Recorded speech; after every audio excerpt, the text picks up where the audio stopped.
मेरी देवरानी को आए हुए 1 महीने से भी ऊपर हो गया है, लेकिन मैडम ने अब तक किचन के काम को हाथ नहीं लगाया। और एक मैं थी जिसे शादी के 8 दिन बाद ही किचन का सारा काम सौंप दिया गया था। ऊपर से ये तक कहा गया था कि बेटा कोई हाथ बटाने वाला नहीं है तेरी सास का, अब तो तुझे ही सारा काम करना होगा। और माँ जी भी ये नहीं सोचती कि जब छोटी बहू को 1 महीना हो गया है तो उसे भी कह दे कि घर का थोड़ा काम काज कर लिया करे। अरे सुधा, क्या बात है? तुम यहाँ क्यों बैठी हो? लगता है आज मैडम का मूड बहुत खराब है। अरे रश्मि, बताओगी भी, क्या बात हो गई? आप मुझसे क्या पूछ रहे हो क्या बात हो गई है? आप अपनी माँ से क्यों नहीं बात करते जाकर?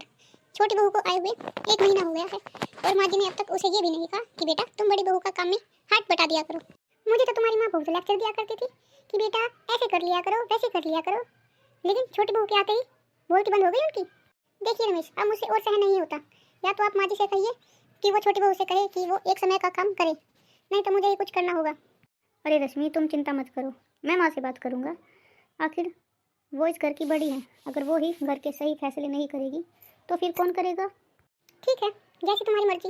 अगर तुम्हारी माँ ने कुछ नहीं किया तो फिर मजबूरन मुझे ही अपने लिए खड़ा होना पड़ेगा। अरे माँ, क्या कर रही हो आप? अरे कुछ नहीं बेटा, फनी वीडियो आ रही है टीवी में, वही देख रही हूँ। आजा तू भी बैठ, तेरा भी टाइम पास हो जाएगा। नहीं माँ, बस आप ही देखिए। क्या बात है रमेश, तू कुछ उदास लग रहा है? माँ, मैं उदास नहीं हूँ, मैं तो बस रश्मि को लेकर थोड़ा सा परेशान हूँ। क्यों, क्या बात हो गई? तबीयत वगैरह तो ठीक है रश्मि की? हाँ माँ, तबीयत तो ठीक है, उसकी तबीयत को कुछ नहीं हुआ है, लेकिन वो बस थोड़ा राधिका की वजह से परेशान हो रही है। क्यों बेटा, क्या हो गया राधिका में और बड़ी बहू में? आखिर राधिका ने उसे क्या कह दिया जो वह इतना परेशान है? माँ, राधिका ने उसे कुछ नहीं कहा है, लेकिन राधिका को इस घर में आए हुए 1 महीने से ऊपर हो गया है, लेकिन अभी तक उसने ना तो किचन का काम स्टार्ट किया है और ना ही घर का। बस अपने कमरे का काम करती है और अंदर लेट जाती है। बस इसी वजह से रश्मि बहुत परेशान है, कहती है कि दोनों समय का खाना पीना बर्तन वगैरह सब कुछ मुझे ही करना पड़ता है, आखिर मैं भी तो इंसान ही हूँ। अरे बेटा, तो क्या बात हुई? राधिका अभी नई नई बहू है, अगर 2-4 महीने काम नहीं करेगी तो क्या फर्क पड़ जाएगा बड़ी बहू को? और वैसे भी मैंने ही तो मना किया था राधिका को। अच्छा माँ जी, छोटी बहू में और बड़ी बहू में यही फर्क होता है क्या कि छोटी बहू आई है तो वो भी नई नवेली है, उसे काम नहीं करा सकते, और जब मेरी बारी आई थी तो मुझे 8-10 दिन के अंदर ही सारा काम सौंप दिया गया था। देखो बहू, मेरे कहने का वो मतलब नहीं था। जब तुम आई थी तो मेरा काम में हाथ बटाने वाला कोई नहीं था, लेकिन अब राधिका तो नई नवेली है ना, और वैसे भी घर का काम करने के लिए तो तुम हो, और मैं भी तो तुम्हारा काम में हाथ बटा ही देती हूँ। रहने दो माँ जी, जितना हाथ आप बटाती है काम में वो सबको पता है, मुझे कुछ कहने की ज़रूरत नहीं है। अरे माँ जी, जेठानी जी, क्या बात हो गई? आप दोनों किस बात पर बहस कर रहे हो? अरे कुछ नहीं राधिका बहू, हम तो बस वैसे ही बातें कर रहे थे। नहीं राधिका, यहाँ कोई मजाक नहीं चल रहा है, यहाँ तो बस तुम्हारे काम न करने के ऊपर पंचायत जोड़ी जा रही है। तुम्हें आए हुए इतने दिन हो गए हैं, तुमने अपनी तरफ से एक बार भी ये सोचा कि चलो जेठानी जी की काम में मदद करवा देती हूँ? दोनों समय का काम वह खुद अकेले ही करती रहती हैं। अगर ऐसी ही बात थी तो आपने मुझसे कहा क्यों नहीं? एक बार कह दिया होता कि राधिका मुझसे अब काम नहीं होता है, तुम मेरा हाथ बटाया करो। ये तुमसे किसने कह दिया कि मुझसे अब काम नहीं होता? मैं तो बस इतना कहना चाहती हूँ कि अब तुम भी इस घर की बहू हो, इस घर के एक सदस्य हो, तो तुम्हें भी अपने हिस्से के काम करने चाहिए। बस करो तुम दोनों, बहुत हो गया। मैं तुम दोनों की बकवास बहुत देर से चुपचाप सुने जा रही हूँ, और तुम दोनों एक दूसरे को ताने देने से बाज ही नहीं आ रही हूँ। आखिर तुम बड़े छोटे की शर्म लिहाज भूल गई हो क्या दोनों की दोनों?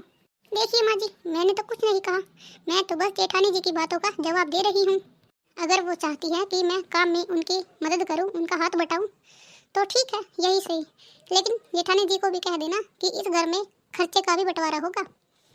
अरे वाह, आए हुए 1 महीना भी नहीं हुआ और तुम बंटवारे पर उतर आई? हमने तो कभी बंटवारे की बात नहीं की थी। मुझे आए हुए भी इतने साल हो गए हैं, लेकिन आज तक मैंने कभी भी काम के ऊपर घर का बंटवारा करने की नहीं सोची। तुम चुप हो जाओ बड़ी बहू, मैं बात कर रही हूँ ना। देखिए मम्मी जी, गुस्सा करने से कोई फायदा नहीं होने वाला है, ना ही आपको और ना ही जेठानी जी को। मैं काम करने के लिए तैयार हूँ, मुझे उससे कोई दिक्कत नहीं है, लेकिन हाँ, मेरे पति घर में खर्च के लिए उसी हिसाब से पैसे देंगे। मैंने कभी अपने घर में काम नहीं किया था, हमारे घर में तो काम करने के लिए नौकर होते थे। जो काम आप मुझे सौंपना चाहती हैं सौंप दीजिए, मेरे हिस्से का काम मैं अपनी मेड से करवा लूँगी। नहीं बहू, यहाँ कोई मेड नहीं आएगी, ये इतना बड़ा घर नहीं है कि तुम इस घर में नौकर को लेकर आओ। आखिर तुम दोनों बहू किस काम आओगी? राधिका बहू, तुम बड़े घर की हो, इसका मतलब ये नहीं कि तुम यहाँ पर भी नौकरों की दोस्त दिखाओ। ना तो इस घर में पहले कभी नौकर आए थे और ना ही अब इस घर में कोई नौकर आएगा। इस घर का काम तुम दोनों को ही करना होगा। अगर तुम इस घर का काम नहीं कर सकती तो तुम अपने पति के साथ इस घर से जा सकती हो। मैं अपनी बड़ी बहू और बड़े बेटे के साथ बहुत खुश रहूंगी। अरे अरे माँ, कैसी बात कर रही हो आप? छोटी बहू क्यों घर छोड़कर जाएगी? ठीक है माँ जी, जैसा आप चाहती हैं ऐसा ही होगा।